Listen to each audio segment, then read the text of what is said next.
Hello and welcome to Let's Talk Local, the local music interview podcast. My name is Justin Blankenship, and today I'll be interviewing Peddlers Glory from Charleston, West Virginia. Before we get started, I'd like to give a shout out to all of our Patreon supporters. You can visit us online at patreon.com/letstalklocalwv. Today we'd like to thank Rose Johnson and Patrick Montgomery. We once again join forces with our guests to book another great show for you. Peddlers Glory will be joined by the Parachute Brigade and Ben Davis Jr. at the Blue Parrot on January 4th. For more info, visit Let's Talk Local on Facebook or Twitter. Thanks for listening, and we hope you enjoy this episode. Alright. Can you leave all the burps in it? Sitting here with Peddlers Glory. If everyone wants to go around and tell everyone their names and what they do in the band. Okay, so I'll start. My name's Nathan Jones, and I play mandolin, and I do some vocals in Peddlers Glory. I also help write some of the songs. We try to play as many originals as we can in a lot of our sets. I think that pretty much accurately describes me. Well said, sir. I'm Jeremiah Hatfield. I play lead guitar and sing and write songs like Nathan does. Is that it? I guess, yeah. I'm Cody Fauber. I play rhythm guitar and I sing most of the songs.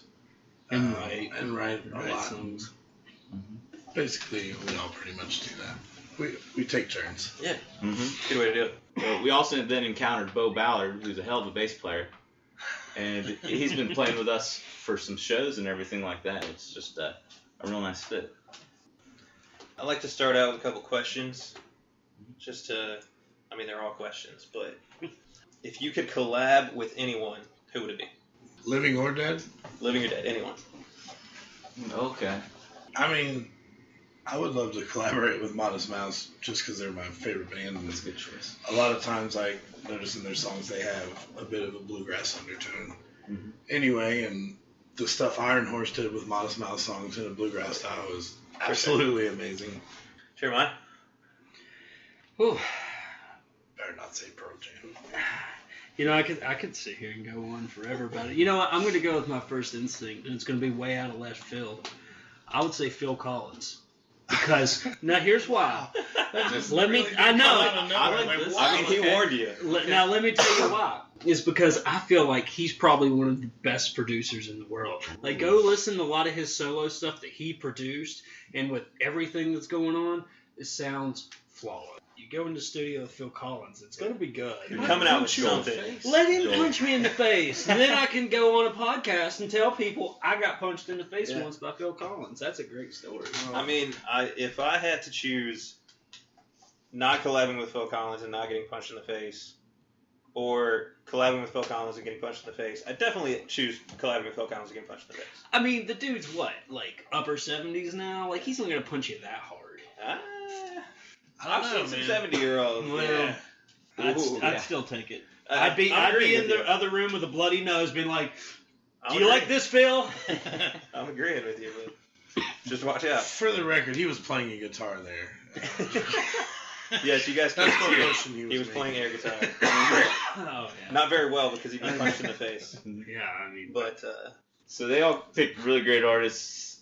Modest Mouse, Phil Collins, and I feel like I gotta have like a really good one, but whatever's true to you. Well, my first answer would have been Doc Watson. Ooh. Because I grew up learning how to drive, but I also grew up learning how to multitask. Listening to him, I was driving around in my car. It was a Geo Tracker, and I used to like play harmonica like driving, and it was very dangerous, but I would play it to a cassette tape of Doc Watson that I had. I thought you were saying that you were multitasking by listening to music and driving at the same time. I was like, I don't know if that really counts. I think everyone does that. It was a stick shift, and so I was learning to drive a stick shift, playing harmonica and drive. Now that I've never heard that story in the 18 years I've known you. I've never heard that story. I'm opening up right now. Are. Good for you, bud. That's a great story, though. It is a good story. What kind of music do you guys listen to that people wouldn't expect you to listen to from listening to Peddlers Glory? I love thrash metal. Yeah. Like Megadeth. I love Iron Maiden is like in my top 10 bands. Cannibal Corpse, I love that stuff. but sometimes it doesn't really show through in Peddlers Glory. I mean, I'm sure. I feel like I've known Cody long enough that I couldn't really surprise him with any songs or bands that I listen to, but I find myself listening to a lot of like classic country music, just kind of like that old top 40 stuff that was on the radio when I was a kid. 90s stuff. Mm-hmm. That's really Alan the kind of Jackson. country I listen to. Hey, Alan Jackson. I'll listen. Alan Jackson, Travis Tritt. Garth Brooks is... Dude, Yeah. one of the good. You know what? I like Gary Allen. I used to. His Gary earlier Allen. Yeah, stuff? Gary Allen's one of those guys Yeah. that like doesn't get as much credit as all the rest Yeah. of them. I'm mostly saying this for Cody's. No, I'm not. I mean this. I love Jimmy Buffett. I'm not afraid. I'm not afraid. Yeah, it's cheesy, but you know what? There's plenty of like deep cuts where he's actually a good songwriter. I'll fight you on it. I'll fight you right I mean, Everyone, you're so used to Margaritaville and Cheeseburger in Paradise, but hell, if we wrote those songs, we'd have a lot of money right now too. now. We would never do that. And we don't have a lot of money right now either. That's fine. I mean, I'm okay not selling out like that, but what I'm trying to say is though, So he's a sellout. yeah. I mean, the man's got restaurants and yeah, he's totally a sellout. But he also probably has his own private island. Called Margaritaville. There you go. But anyway, Did you guys ever see Club Dread when they were making fun of Margaritaville? This guy wrote a song called Pina Colada Bird. Oh, man. It's the same guy who did Super Troopers did it. Yeah. It's hilarious. You should check it out. So you guys just came out with an album, Electric Mountain. Electric Mountain. Yes. You guys, you had your release show for that at Sam's Uptown Cafe on August 3rd. August. August 3rd. August 3rd. So it wasn't too long ago. No, yeah, April's a lot longer.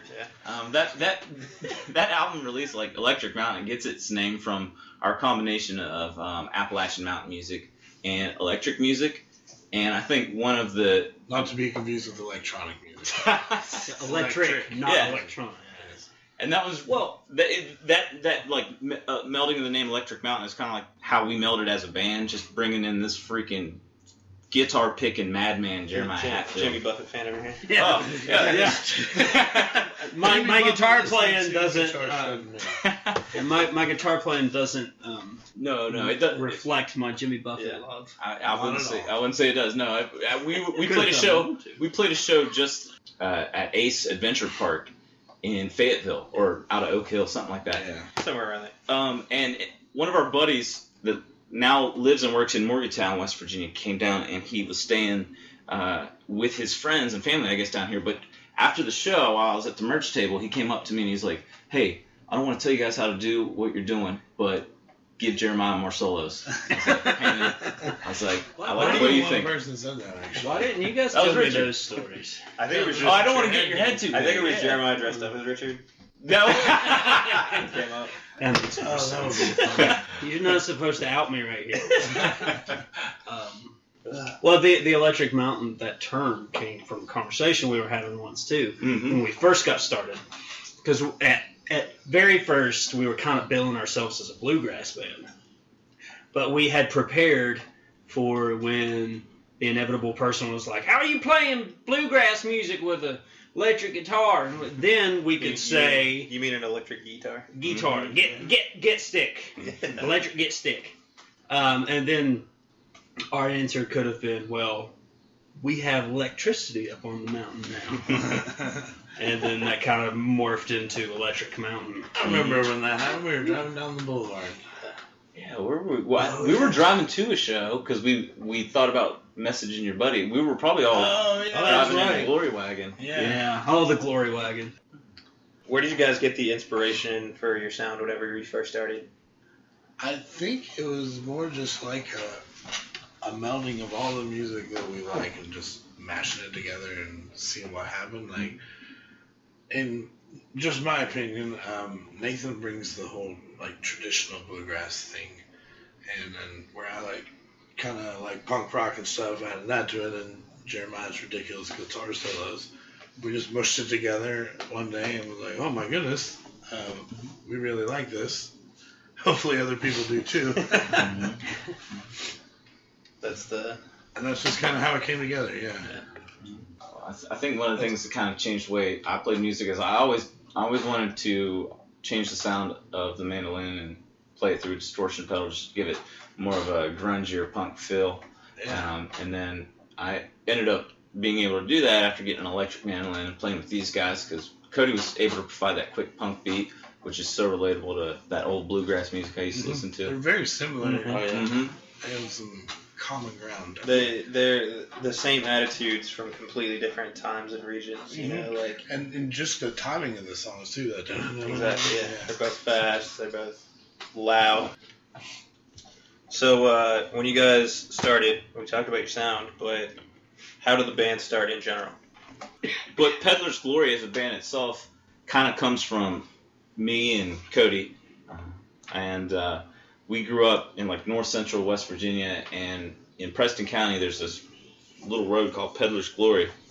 And we decided that that would be a good name that kind of like honors our home and ourselves really, because it connects two different parts of town. It goes down to Albright, which is really closely connected to Kingwood, where I'm from, and the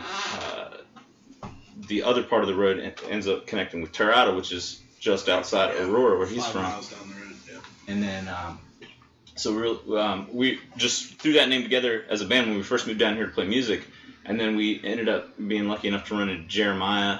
He ran into us. He showed up at the porch one day with his buddy, a guitar and a bass. Just started playing. Yeah. That's how you do it. Yeah, his pal Evan Olds, he helped us out a lot with the album. He actually introduced us to him. They all play in a number of phenomenal bands. And you could probably like tell them more They're about probably playing that. bands too. Then. I used to play with a band called the Merrimax in Morgantown. Yeah. And Cody and I, we used to know each other growing up. We attended forensic science camp together in Fairmont. Forensic science camp. It was awesome. It was the best place to meet people, meet new friends, you know.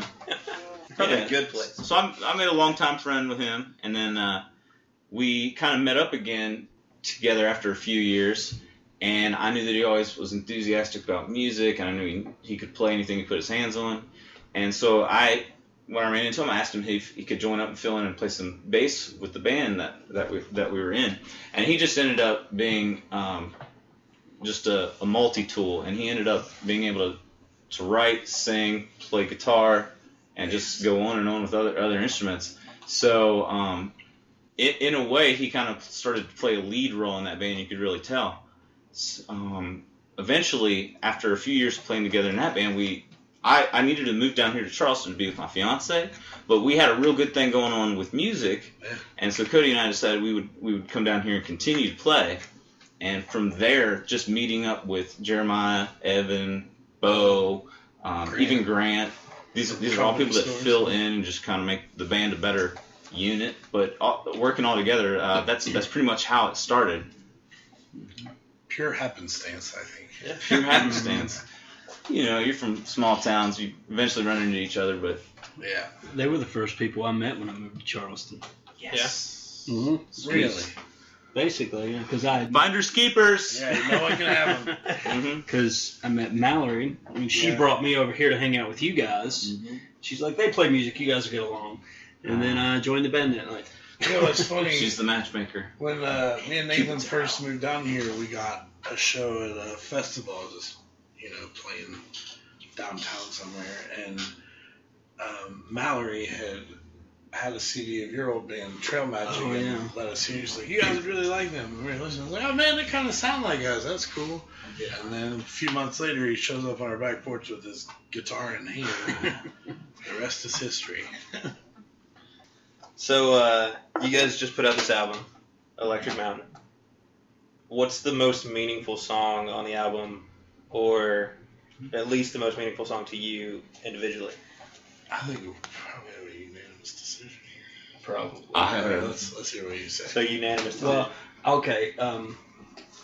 Well, for one, I'd probably say that individually it might be a little different because all three of us have songs on that album that we wrote. Mm-hmm. Yeah, I mean, that's what I mean, like individually to each one of you. Yeah, well, I'd say as a band, see if this is unanimous, as a band and who we are, Almost Heaven, Always Home. Yep. That's I mean, that was my pick for sure. Yeah. It's one of the a good song. standouts. we used to have it like to close out our sets, but we were like, man, no, we need this energy at the front of the show. It's one of the most punk rock songs we have, absolutely. Yeah. Mm-hmm. Lyrically and physically, but it doesn't necessarily sound like, it's not straight up punk rock. Like it's Well, if you remember the original title, what was it? Oh, the original title was Almost Heaven, Almost Home. I was like, that doesn't make much sense because it's always home. Like, oh, wait a minute. Almost Heaven, Always Home. That works. But if you go deep within the stacks, there was one. It was like fuck J.P. Morgan. Oh no, it was oh man, J.P. Morgan can suck it. Yeah. Something like that. Yeah, just a That was the punk rock title. Yeah. Well, maybe you should tell them what the song is about. Yeah, it's just usually all these West Virginia songs are either sometimes not about West Virginia at all, Country Roads, or don't convey a message that I can identify with. Sometimes, like when I think about it, like we got bamboozled by the people in Pittsburgh buying out land out from under people for next to nothing, and then just polluting it and taking all that coal up to Pittsburgh and turning it into steel. And look at their huge city they have, and we're sitting here with our dicks in our hands. Yeah, now we're sitting here. Yeah, so I wrote this song. I was like, man, fuck J.P. Morgan. Like, this is his fault. And, so I just decided to call it J.P. Morgan Can Suck It. And it kind of touches on the topics. One of the lyrics is, left those families with no land on which to roam, and then Almost Heaven, Always Home. And it kind of goes into a punk rock beat after that. Goes in. It's a little harder to market stuff with the F word in it. Yeah. So. Yeah, but it definitely. fits. You kind of have to throw it in there. It conveys that frustration. But I still feel like it's definitely the song I've heard most from you guys. Yeah. It's definitely your most popular song. Yeah. I feel. Yeah, that's the one everyone always will come up to us after the show. My aunt even was like, I want you to play that song at my funeral, and you can even say the F word. You got it. Yes, we will. Souvenir Glasses on there kind of holds a special place for me, personally, selfishly. It's the one on there that I wrote, but I wrote it a long time ago when I was still back home in Monroe County. But I was playing in a band with like some of my closest friends from high school and stuff like that, and essentially that's what the song's about. The song's about you're in a band, but all you do is hang out and drink. Like, you have all these goals, but you just, and it's more of it was originally meant to be a little tongue-in-cheek, but it eventually became true. but it, in some ways, like, it kind of describes us too, to a degree. I think that's one reason why our harmonies reflect so well with, like, what we're feeling from those lyrics, man. Well, I mean, I'd say at this point, in our late 20s, early 30s, we've probably all played in handfuls of bands, and we've all been in that band where it's like your closest friends and your best buds, and you sit around and just drink all day thinking about all the big things you're going to do in this band, but you don't. So it's kind of a nostalgic song, but Almost Heaven, Always Home's kind of a nostalgia song too. Like, we could play that in Alaska, but still, it kind of connects us straight back, at least for the 2.5 minutes of it. My cousin said it made her cry when she listened to it, 'cause she lives in Virginia. And when I sent the video to my family's like secret Facebook page or whatever, she was like, "Oh my God, watch this!" And I started crying. I was like, "Get out of here!" You guys just recently came out with this new album. Do you have any new stuff that isn't on this album? Or any songs that you didn't record? Oh yeah, we have by now a pretty big song catalog. We just picked some of our favorites from the time to put on this album. We probably have 3 or 4 more albums worth of songs. Absolutely. When are we seeing those? I don't know. After September. Hey, get this thing September's a cleared up. busy month. Yeah. I was gonna say, what's the proper like time span in between putting out albums for local bands? When people stop talking about your last album. Ooh, yeah. That's true. I mean, So it's like 9 weeks. We need to get but I mean, we could go ahead and start it anyway. Yeah, Just have it ready to go. I was gonna say, even if it only takes you like a month or two to record it and mix it, and all that shit, you'll just have it sitting there until you. I mean, that would probably be perfect, actually, because then you don't have a time crunch when it comes time to release a new album. Start working on Christmas. You've already got it. now. Yeah, you've already got it sitting there, and then when people start wanting a new album, you're just like, all right, cool. Just hit a button, and there's. You know. Well, one thing we kind of want to do is in between albums of original music is record some of our cover songs we play live and do them that way, but just burning them on just regular CDs and scratching all over them and shit, and like Handing them out, gas stations. yeah, and then calling it Mountain Pirates. Yeah. And but do those in between the actual album, so it's something new. It's not really, album release show worth, but it's like something else extra for people to like grab at shows and stuff like that. It's like a side mission on a video game. So you've got all these little puzzle pieces that you need to collect, and they're all little like Peddlers Glory cover albums. Yeah. So that's what you need to do. And we'll only like sell them in between albums, and then when a new original album comes out, They're gone forever. yeah, then they're gone forever. Then it's gonna be like, oh, who's got number one? All that kind of stuff. We really have like we have like too much that'd be kind of a cool original thing. music that needs recorded that just has never been recorded. Yeah. It doesn't exist. I think next time we should just go full length, because the one we just did is 5 songs. What I really like about this is it's with Electric Mountain, you really get to see the full breadth of the band before you get the Peddlers Glory show. So you've got each of us kind of doing like some of our favorite songs where we all work together and play these really cool parts that we've worked on. But so you got like Cody singing, you got Jeremiah singing, you got me singing. We got songs where we all harmonize together and just like give you that full throttle throat freaking punch that we're going to give you at the show. Full throttle throat punch. That's the name of our next Next album. album name. I feel like with albums they should be like specifically themed and you gotta have them planned ahead. And then with Peddlers Glory, with it, just the way that we consist is like all these little like freaking different like freaking powers working together to create this awesome ensemble. It's hard to come up with a specific theme that doesn't like detract from anyone's talents. Well, something else that helps too is that we have our own individual styles, but when we bring them all together, it does because so like if I write a song that has a certain feel to it, the way Cody plays it or the way he'll do harmonies on it will be kind of that punk rock side of things, and it's the same way that like if Nathan or if Cody has one that sounds more like a punk song, Cody's more traditional background brings it back down there. Wait, did I say Cody? Yeah, it works together well. It's pretty cool. Pretty cool. That's why I like playing music with these guys. So it doesn't really matter what we bring; it's still going to fit in with everything else we do. Because we might write them individually sometimes, but we work them up as a band together. So it kind of things come together that way. Oh, so you guys touring? Like to Yeah. come up with the money and the time off. Yeah, touring's fun, but like just kind of with our setup and. I mean, we're all working like multiple projects in one way or another. I'd say what we're doing more than anything is we're more getting the name out right now.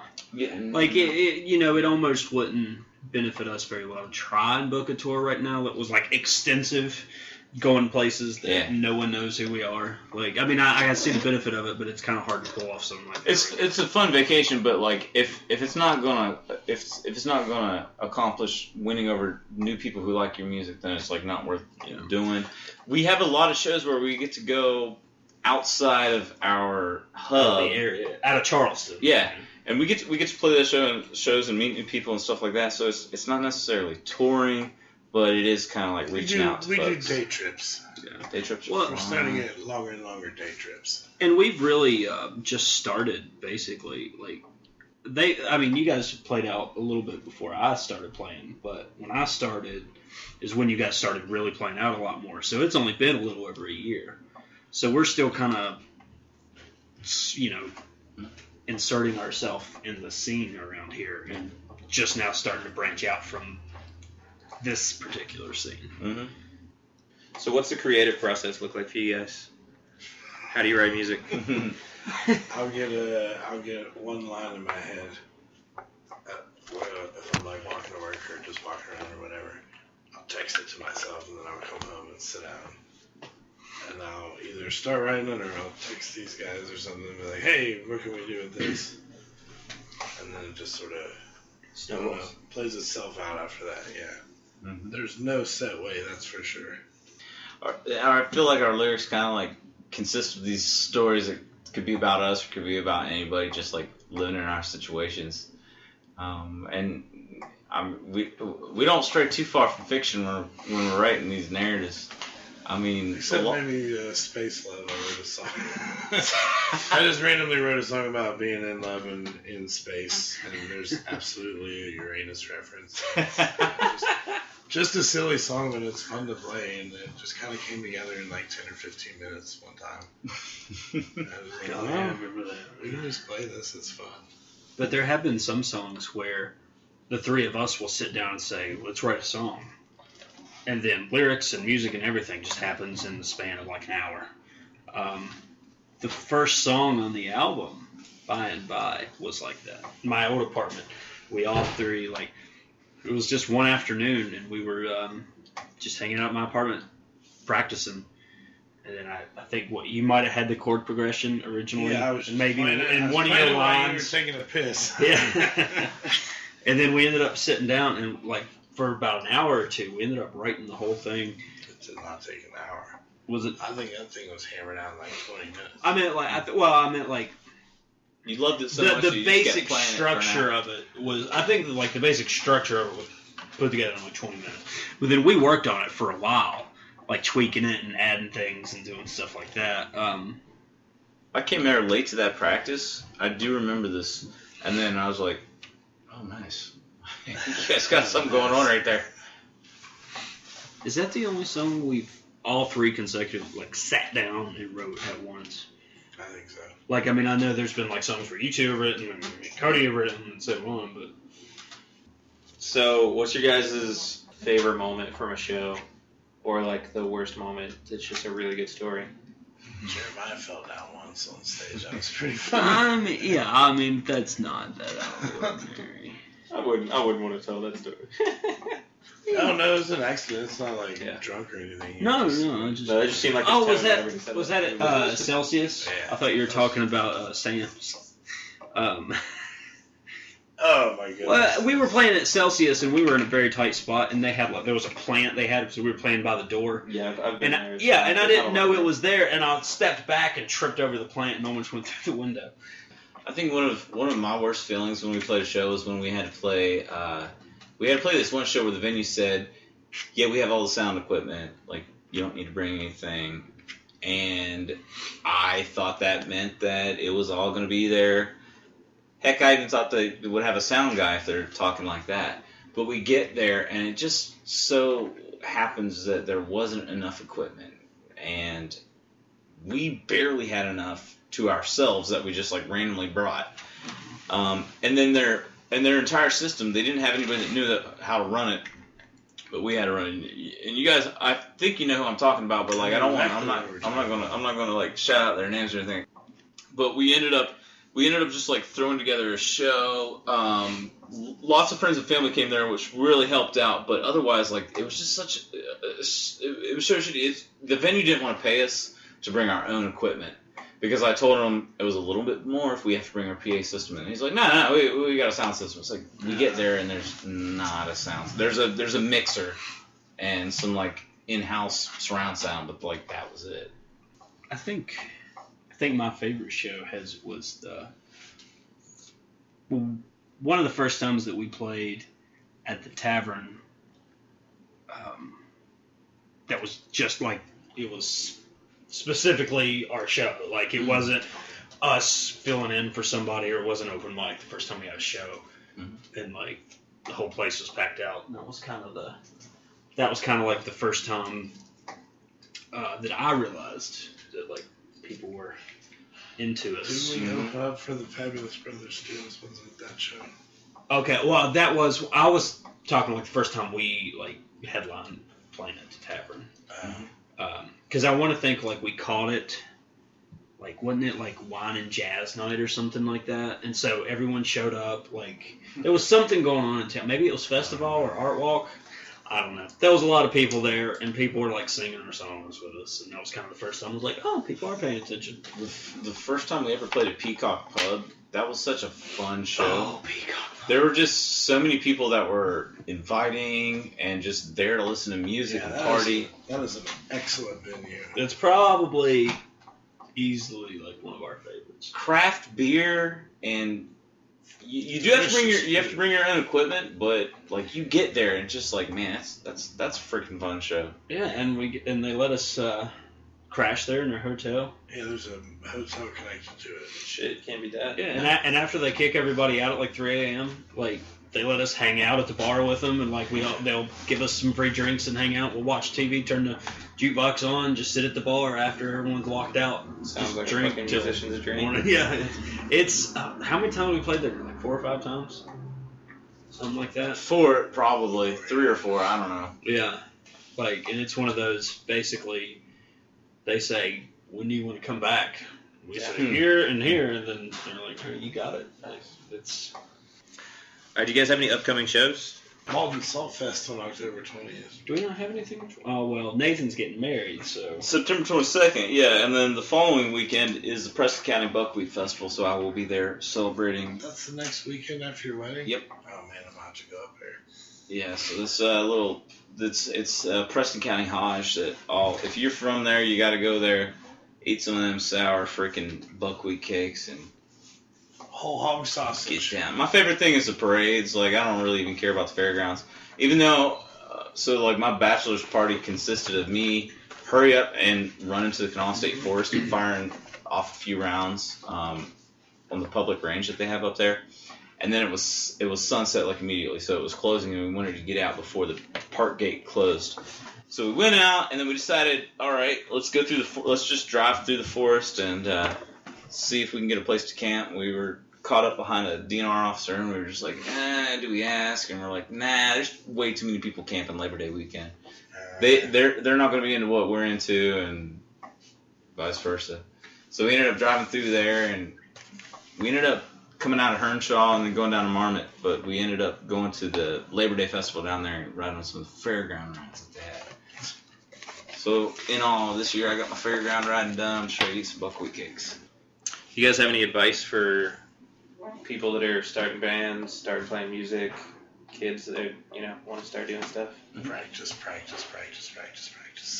Yeah, lots of practice, and you really gotta have a plan, and you gotta stick to it. So like create set goals. Yeah, that's what we kind of do. Mm-hmm. Yeah. Be doing this by this. That's true. By then, I mean, So far, see we've if got it it. worked out. Yeah. Mm-hmm. Have a plan and practice. Because, I mean, a year ago we played open mics, and now next week we're playing sound check. So Yeah. it's been a productive year, I would say. Yeah. And while you're able to stay goal oriented like that, you realize what you have to do to accomplish that goal. And we kind of don't like put too much pressure on each other. That's something that we do as a band. I definitely recommend like working as a team with other people and incorporating their ideas. That's something that really not only makes it a better band, but just makes everybody happy. Yeah. You have to be flexible. You have to be flexible in terms of if you write a song and bring it to other people, you have to know that they're going to put their influence. Like, you can give suggestions, but you also got to be willing to bring something to other people and know it's not going to be exactly what you have in mind, but it could end up being a lot better because of that. Tell the people where to find you. All right, so we have our website, www.peddlersglory.com. You can also find us on facebook.com/peddlersglory.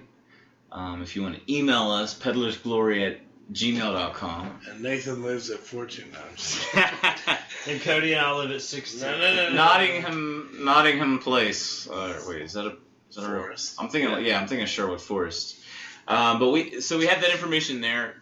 Probably by the time that folks are listening to this, our album will also be available for them to either purchase a physical copy of through our website, or you can find us on like some like pop wherever you like download music. Spotify, iTunes, Yeah. Amazon Music. Anytime you listen to anything like that, it helps. But our favorite thing is for people to come out to these shows that we got coming up and just say hi to us and just like, Yeah. like if you pay cover and come to us, that means a lot to us. And we'll probably give you a button. The chances are, if you walk by the house, you'll hear us practicing. Mm-hmm. If you Just can find walk it. around the city of Charleston until you hear Yeah. Peddlers Glory. No information on what days they practice. You just have to. We don't even know. Yeah, we don't. It's a liturgical practice calendar, day of. so mostly during high holidays. Nice. Anything else that you guys want to talk about? We don't have an apostrophe in our name. Oh, hey, there you go. Yeah, no apostrophe between the R and the S in Peddler's Glory. Plural, not possessive. Yeah. So The end.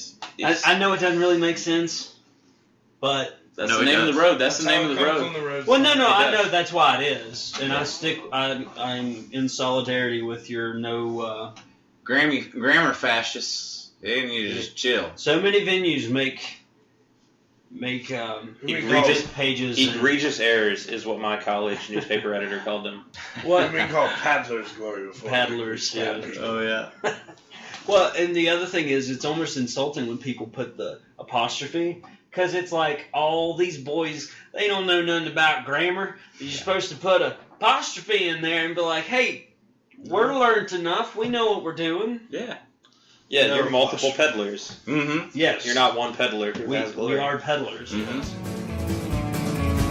Well, my water's mighty dirty, but my moonshine's hella clean. I'll take my poison prize to steal, if you know what I mean. Well, they bought up all the hollers for mere pennies on the dollar. Left those families with no land on which to roam. Almost heaven, always home.